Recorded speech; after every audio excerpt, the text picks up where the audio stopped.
దగ్గరికే పెత్తనం వచ్చింది. ఎట్లా తిరుగుతావో తిరుగు, దానికంట ఆయన డైలాగులు కొడుతుండు, చంపుతారా సంపూర్ణ. నిన్నెవడు చంపుతాడా? సచినపావు. నువ్వు సచినపావును చంపనీకే మాకేమైనా పిచ్చా? నీ పని అయిపోయింది, కేల్కతం దుకాన్ బంద్. ఇక చిన్నగా మళ్ళా మొదలుపెట్టిండు సానుభూతి కథ.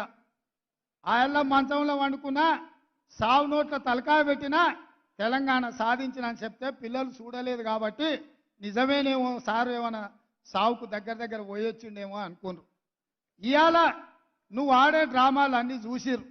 ఉత్తప్పుడేమో బాగానే నడుస్తుండు, మీటింగ్కి రాగానే వీల్ చైర్లో కూర్చున్నాడు. మీరే చూసిరు కదా ఆయన నడిచేదిగిన. ఆడ వీల్ చైర్ ఏమో అవసరం ఉన్నదే?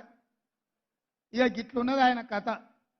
కాబట్టి మిత్రులారా, ఈరోజు ఒక్కొక్క సమస్యను పరిష్కరించుకుంటూ మీ ఉద్యోగ నియామకాలలో ఒక్కొక్క అడుగు ముందుకేస్తూ మీ జీవితాలలో వెలుగులు తీసుకురావాలని, ఈ ప్రభుత్వం మీద మీరు ఉంచిన నమ్మకాన్ని విశ్వాసాన్ని నిలబెట్టుకోవాలని అహర్నిశలు మా ప్రభుత్వం పనిచేస్తుంది. ఏ తప్పు జరగకుండా, ఎవరికి నష్టం లేకుండా రాబోయే రోజుల్లో 2 లక్షల ప్రభుత్వ ఉద్యోగ ఖాళీలను భర్తీ చేసే బాధ్యత తెలంగాణ పబ్లిక్ సర్వీస్ కమిషన్లో జరిగిన అక్రమాలను నిలువరించి ఆనాడు పోటీ పరీక్షల ప్రశ్న పత్రాలు జిరాక్స్ సెంటర్లలో పల్లి బఠానీలలాగా అమ్ముకుంటున్న కమిటీని అందరినీ రద్దు చేసి ఇంటికి పంపించి కొత్త కమిటీని, కొత్త చైర్మన్, కొత్త సభ్యులను నియమించినాం. అందుకే ఇవాళ గ్రూప్ 1 పరీక్షల్ని 10 ఏళ్లు నిర్వహించలేదు. ఈరోజు 567 గ్రూప్ 1 పరీక్షల్ని నిర్వహించడానికి మా ప్రభుత్వం మంజూరు చేసింది. ఈ 10 ఏళ్లు నియామకాలు చేపట్టకపోవడం వల్ల వయసు మీరి ఊరికి పోలేక ఉన్న నిరుద్యోగ యువకులకు 44 సంవత్సరాల నుంచి 46 సంవత్సరాలకు వయసు పొడిగించి ఎవరికి నష్టం జరగొద్దన్న ఆలోచనతోటి అందరికి అవకాశం కల్పించినాం. అందుకే నిరుద్యోగ యువకులారా, ఈ తెలంగాణ రాష్ట్రం మీది. ఈ రాష్ట్రాన్ని సాధించుకున్నది మీరు. మీకోసం పనిచేయడానికి, మీ సమస్యల్ని తీర్చడానికి ఈ ప్రభుత్వం సిద్ధంగా ఉన్నది. ఏ విధంగా అయితే పబ్లిక్ సర్వీస్ కమిషన్ నుంచి పోటీ పరీక్షల నోటిఫికేషన్లు విడుదల చేస్తామో, పోటీ పరీక్షలకు ప్రిపేర్ కాండి, మీరు సన్నద్ధులు కాండి. ప్రభుత్వంలో, ప్రైవేట్లో ఉద్యోగ ఉపాధి అవకాశాలు కల్పించే బాధ్యతగా నేను తీసుకుంటా. మీకోసం కృషి చేస్తా.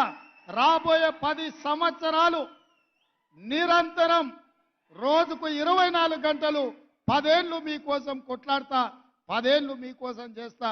10 ఏళ్లు ఈ బాధ్యతలో ఉంటా. మీరు ఆశీర్వదిస్తే ఇంకో 10 ఏళ్లు కూడా ఇందిరమ్మ రాజ్యం ఉంటుంది. చంద్రశేఖరరావు, నీకు సూటిగా సవాలు విసురుతున్నా. ఈ 10 ఏళ్లలో నీ శాతనైతే ఒక్క ఎంటిక వీక్కొని చూడు, అప్పుడు నీకు తెలుస్తుంది. ఆయన ఎంబడే అధికారంలోకి వస్తా అంటుండు. రాబిట్ ఎట్లొస్తావు? ఉంటా, నేనే కదా ఏడుకోతా, ఈయనే ఉంటా, నీ సంగతి ఏందో చూస్తా. కాబట్టి మిత్రులారా, ఆయనకు శాసనసభలకు రావడానికి అయితలేదు కానీ నల్లగొండకు పోయింది. అందుకే ఇవాళ అట్లాంటి మాటల మాయలో పడకండి. 10 ఏళ్ళు ఆయన కుర్చీలో ఉండి తెలంగాణకు రావాల్సిన నీళ్లు తీసుకురాలే, కట్టాల్సిన ప్రాజెక్టులు కట్టలే. 10 ఏళ్ళు చేయలేని పని 60 రోజుల్లో అన్ని సమస్యలు పరిష్కరించుకుంటూ ముందుకెళ్తున్నాం. ఇవాళకి 69 రోజులు అయింది, ఏం చేయలేదు అప్పుడే ఈ ప్రభుత్వం అని ఇవాళ మమ్మల్ని శాపనార్థాలు పెడుతున్నాడు. మీరు ఆలోచన చేయండి. 3665 రోజులు ఉన్న చంద్రశేఖరరావు కృష్ణానది జలాలలో ఆంధ్రప్రదేశ్కు 512 టీఎంసీ నీళ్లను కేటాయించి తెలంగాణకు రావాల్సిన హక్కులను తాకట్టు పెట్టి 299 టీఎంసీలు ఈ 10 సంవత్సరాలు శాశ్వతంగా వాళ్లకు రాసిచ్చిండు. 10 ఏళ్ళు ఆయన రాసిస్తే నేను వచ్చిన 10 రోజుల్లోనే ఆ నీళ్లు తేలేదని నన్ను తిడుతున్నాడు. ఇవాళ మీరు చెప్పండి, ఆయన సంతకం పెట్టడమే ఇవాళ గుదిబండగా మారింది. ఆయన శాత కాకపోతే ఏం చేయకుండా పక్కన పడేసి ఉంటే నేనే కొట్లాడి ఇవాళ ఆ నీళ్లు తెచ్చడం. ఇవాళ నువ్వు పెట్టిన సంతకాలు మా పాలిట గుదిబండగా మారినాయి, తెలంగాణ రైతుల పాలిట మరణ శాసనంగా మారింది.